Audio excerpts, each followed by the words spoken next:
그날 오후 서울의 평범한 아파트 거실에서 모든 게 무너지기 시작했다. 지은은 장을 보고 돌아와 현관에서 신발을 벗고 있었다. 무거운 가방 때문에 무릎이 아팠고 손은 저렸다. 세탁기 소리와 벽시계 똑딱거림이 일상의 리듬을 만들어내는 그런 조용한 화요일이었다. 문득 민호의 목소리가 들려왔다. 간호사 혜진과 대화하는 소리였다. 지은은 일부러 엿듣는 게 아니었다. 그냥 천천히 움직였을 뿐 문이 열려 있었고 목소리가 새어나왔다. 어떻게 견디시는지 모르겠어요. 17년이란 세월이 혜진이 부드럽게 말했다. 민호는 사고 전처럼 건조하고 날카로운 웃음으로 대꾸했다. 제발, 그녀는 성녀가 아니야? 그냥 공짜 하녀지. 항상 여기 붙어서 청소하고 잔소리하고. 내가 그녀 삶을 포기하라고 시킨 적 없어. 지은은 그 자리에 얼어붙었다. 채소 봉지를 떨어뜨리지 않았다. 헉소리도 내지 않았다. 눈물도 흘리지 않았다. 하지만 가슴속 무언가가 산산조각 났다. 17년 지은은 민호에게 17년의 삶을 바쳤다. 결혼뿐만 아니라 간호와 침묵, 희생 속에서 그를 씻기고 먹이고 밤에 몸을 뒤집어주며 아픈 몸을 달래주었다. 결혼식, 장례식, 가족 모임은 모두 포기했다. 친구들을 만나지 않았고 직장도 잃었다. 이제 그녀는 그냥 공짜 하녀였다. 지은은 천천히 안으로 들어갔다. 손이 떨렸지만 표정은 차분했다. 민호는 그녀를 쳐다보지도 않았다. 여전히 자랑스럽게 웃고 있었다. 혜진의 눈이 지은을 향해 휙 돌았고 불안으로 커졌다. 그녀가 입을 열었지만 지은은 부드러움 따위 원하지 않았다. 곧장 기저귀 가방으로 다가가 거의 20년 가까이 갈아준 그 성인 기저귀를 하나 꺼내 그의 무릎에 조용히 올려놓았다. 민호가 내려다보고 그녀를 올려다보았다. 미소가 사라졌다. 지은은 목소리를 높이지 않았다. 눈도 깜빡이지 않았다. 그저 그의 눈을 똑바로 보며 말했다. 스스로 잘 챙겨봐. 그러고는 몸을 돌려 방을 나왔다. 복도에 서서 지은은 벽에 등을 기대고 오래 서 있었다. 혜진이 바로 나오지 않았다. 어쩌면 너무 놀라서, 어쩌면 무슨 말을 해야 할지 몰라서. 하지만 지은은 알았다. 그 방으로 돌아가지 않을 거라는 걸. 오늘은 아니야. 어쩌면 영원히. 사랑하는 사람과 자신을 사랑하는 것 사이에서 선택해야 했던 적이 있다면 당신은 혼자가 아니다. 이 이야기는 이제 시작일 뿐이야. 더 깊이 들어갈 거야. 17년 전 지은의 삶은 지금과 전혀 달랐다. 그녀는 작은 카페를 운영하며 좋아하는 일을 했고 집에서 불과 2블록 떨어진 곳이었다. 민호와 함께 웃고 꿈꾸고 딸 수민을 최선을 다해 키웠다. 완벽하지 않았지만 그들의 삶이었다. 그러다 사고가 터졌다. 비 오는 목요일 저녁, 민호가 옛 친구를 만나러 나갔다. 술도 마시지 않았고 산만하지도 않았다. 그냥 불운이었다. 음주운전자가 신호를 무시하고 달려들었다. 병원에 도착했을 때 모든 게 이미 변해 있었다. 민호는 깨어 있었지만 간신히. 의사가 척수 손상이 되돌릴 수 없다고 했다. 하반신 마비. 24시간 간호가 필요하다고. 치료, 약, 자세 변경, 식사 보조, 모든 게. 지은은 고개를 끄덕였다. 울지 않았다. 그냥 물었다. 제가 뭘 해야 하죠? 사랑하는 사람을 위해선 그래야 하니까. 앞으로 나서야 하니까. 자신 생각은 나중에. 행동할 뿐의 카페를 2주 후에 팔았다. 가슴이 찢어졌지만 언젠가 다시 열겠다고 자신을 속였다. 가정간호 훈련을 받았고 병상 침대를 침실로 옮겼다. 핸드폰 알람으로 모든 식사, 움직임, 약 시간을 설정했다. 친구들이 처음엔 전화하고 방문했다. 하지만 시간이 지나면서 전화가 줄고 방문이 멈췄다. 사람들은 자기 삶으로 돌아갔다. 지은은 그 자리에서 얼어붙었다. 사고 후 6개월쯤 된 어느 밤, 욕실에서 민호를 부축하던 기억이 난다. 그는 짜증을 내며 빨리 하라고 소리쳤다. 몸이 무거웠고 인내가 얇아졌다. 겨우 침대에 눕히고 나서 자신의 팔을 내려다보았다. 그 무게에 떨리고 있었다. 하지만 괜찮아. 적응 중이야. 아프니까 라고 자신을 달랬다. 그리고 계속했다. 전일제 간호사를 고용할 돈이 없었고 민호는 낯선 사람을 싫어했으니까. 그녀 혼자였다. 씻기고 갈아주고 먹이고 면도하고 손톱 깎아주고 근육이 완전히 쇠약하지 않게 가벼운 물리치료도 배웠다. 수미는 대학에 다니고 있었다. 자주 전화하고 집에 오겠다고 했지만 지은은 걱정 말라고 했다. 그녀의 무거움을 나누고 싶지 않았다. 조금만 더 버티면 나아질 거라고 믿었다. 하지만 나아지지 않았다. 민호는 더 이상 애정 어린 눈빛을 보내지 않았다. 말할 때 그녀를 보지 않았다. 고맙다는 말도 멈췄다. 기분이 어때 물으면 짜증스레 웅얼거리거나 질문 자체가 귀찮다는 듯 그래도 지은은 버텼다. 충성심이 머무르는 거라고, 사랑이 희생이라고, 아내로서의 의무가 견디는 거라고 믿었다. 사업, 사교, 취미, 잠까지 포기했다. 일시적이라고, 언젠가 나아지거나 그녀의 헌신을 알아줄 거라고. 하지만 인정은 오지 않았다. 대신 침묵이 더 커졌다. 그는 TV만 봤고 그녀를 인정하지 않았다. 며칠 동안 그녀의 안부를 묻지 않았다. 그래도 지은은 머물렀다. 왜냐고. 의무, 죄책감, 희미한 희망 때문일까? 하지만 깊숙이 변화가 시작되었다. 조용히 작은 목소리가. 너는 더 받을 자격 있어. 그 목소리를 무시하려 했지만 서서히 커졌다. 심장의 아픔은 한 번에 오지 않는다. 천천히, 조용히, 꾸준히 스며들어 어느 날 깨닫는다. 옆에 누운 사람이 낯설다는 걸 민호가 그랬다. 사고 후 지은은 시간이 필요하다고 믿었다. 화가 날 만하고 무기력할 만하다고. 기분 변화, 침묵, 좌절을 예상했다. 상처 때문이야, 그가 아니야 라고 변명했다. 하지만 달이 해로, 해가 해로 변했다. 차가운 민호가 남았다. 더 이상 파트너가 아닌 간호사처럼 대했다. 음식을 가져다 주면 차갑네 또는 소금 너무 쳤어 라고. 시트를 갈아주면 눈도 마주치지 않았다. 고맙다는 말, 미소, 침묵이나 불평뿐. 최악은 여전히 그를 사랑했다는 거 보이지 않게 만들 때도. 어느 밤, 긴 하루였다. 민호가 침대에 수풀을 엎지르고 화를 내 하녀처럼 서 있지 말라고 했다. 청소하고 옷 갈아주고 눕혔다. 욕실로 가 문 잠그고 바닥에 앉았다. 울지 않았다. 피곤해서. 그냥 타일을 보며 언제부터 지은이 아닌 시중드는 사람이 됐는지 생각했다.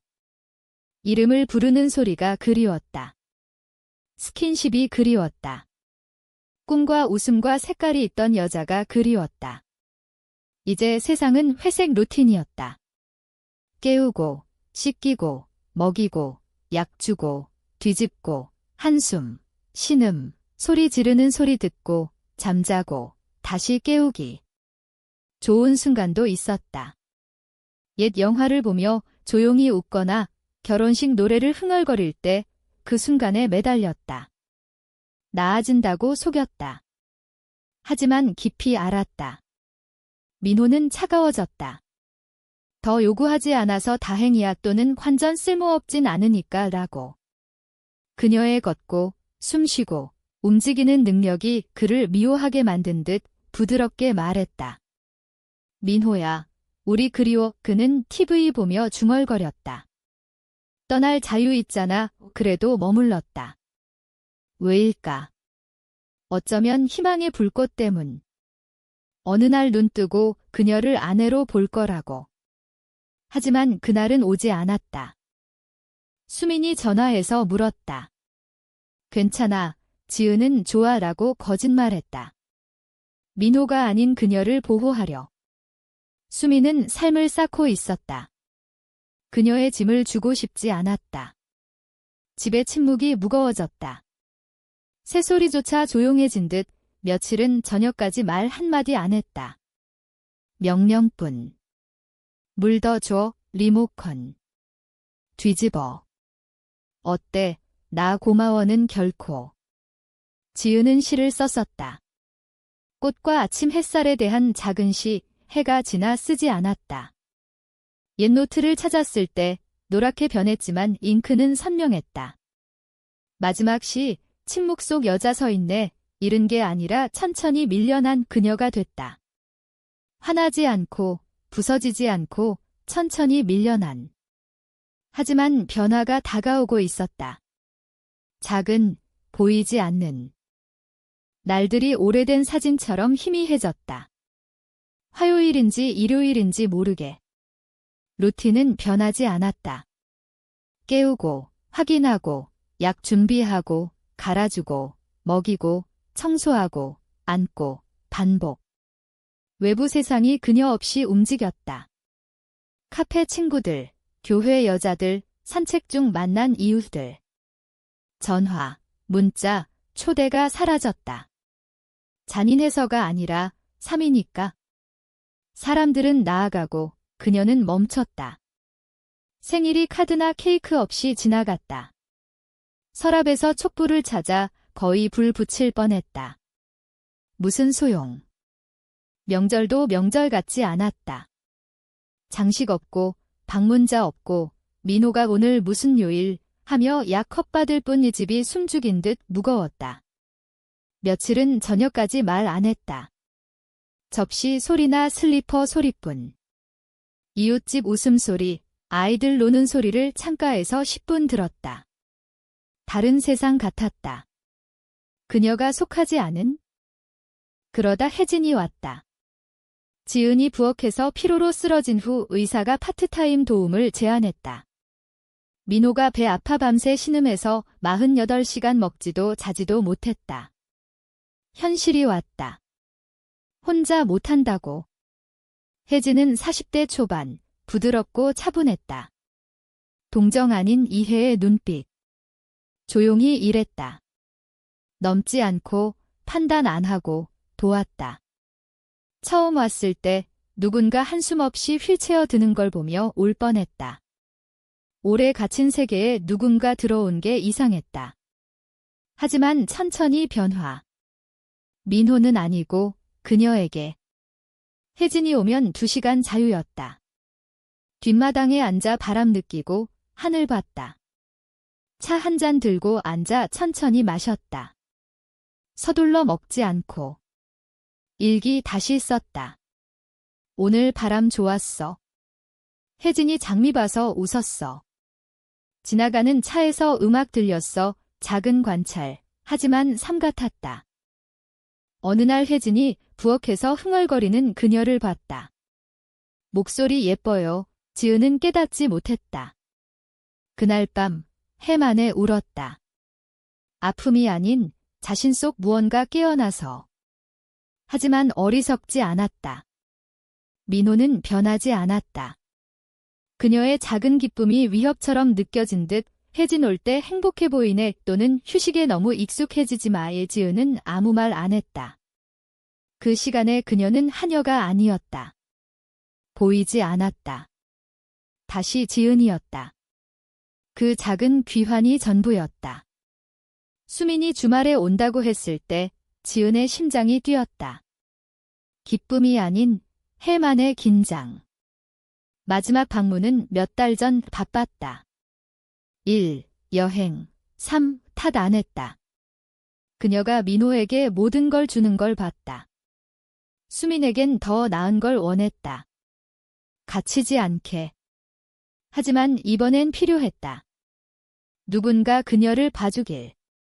게스트룸 청소하고 수민 좋아하는 찌개 끓이고 옛 가족 사진을 침대 옆에 놓았다. 사고 전 해변에서 웃는 사진. 수민이 왔을 때 생기 넘쳤다. 건강하고 빛나고 에너지 충만. 꽉 안았고 지은은 너무 오래 안았다. 수민이 거실로 갔다. 아빠, 안녕, 밝게. 민호가 크리스마스 아이처럼 밝아졌다. 해만의 그런 미소. 내 사랑스러운 딸 대화하고 웃고 추억 나눴다. 순간 지은은 존재하지 않았다.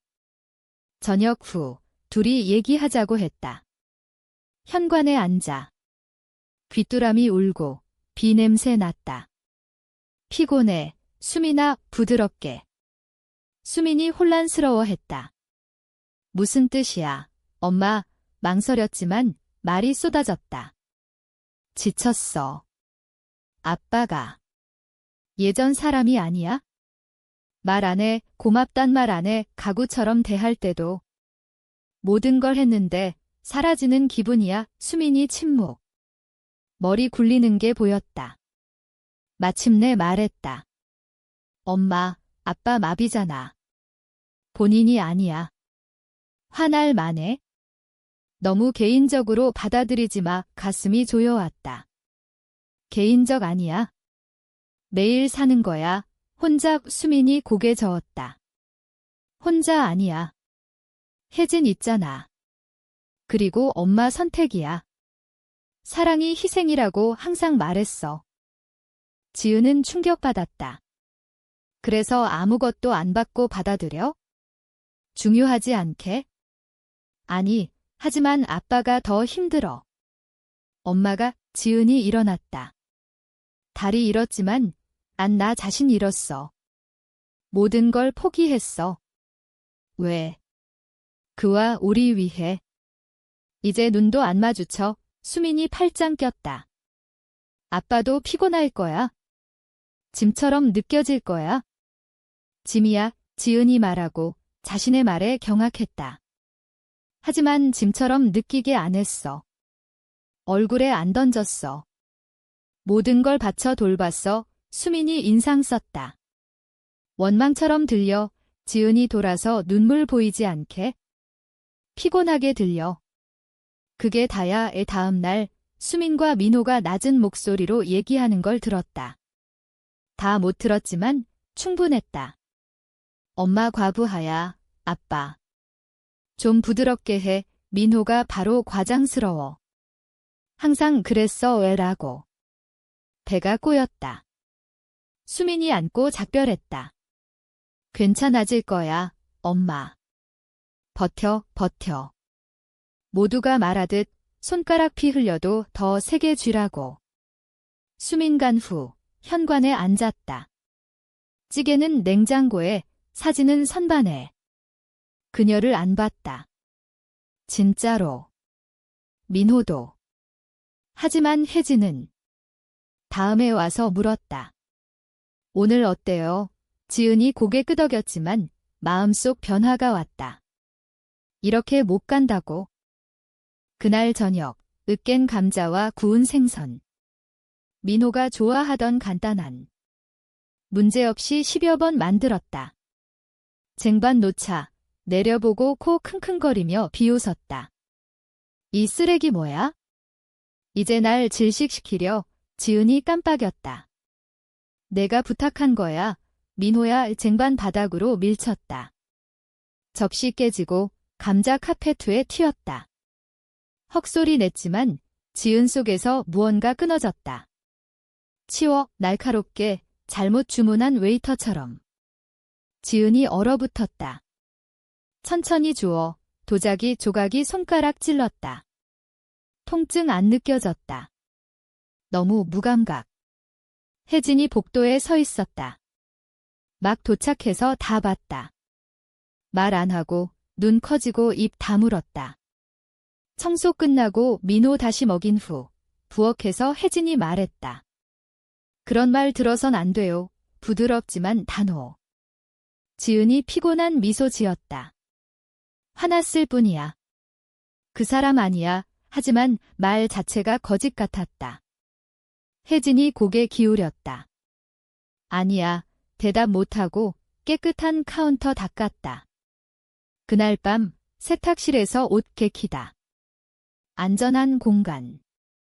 기계 소음 없고 휠체어 없고 한숨 없고 요구 없고 조용하고 따뜻. 그때 들렸다. 민호와 혜진 목소리. 낮지만 벽 얇아서. 엿듣지 않았지만 못 피했다. 항상 맴돌아. 성녀인 척 민호가 중얼거렸다. 피해자 노는 거지? 17년인데 공짜 한혈한 걸 모르네. 멈칫. 건조한 웃음. 내가 참아주는 게 행운이야. 움직일 수 있으면 혼자 할 텐데. 못하니 그녀 권력놀이 허락하는 거지. 손 떨렸다. 발이 먼저 움직였다. 거실로 가. 차분하고 조용. 민호가 먼저 안 봤다. 여전히 웃고. 혜진 눈이 그녀와 마주치고 죄책감 있지만 놀라지 않았다.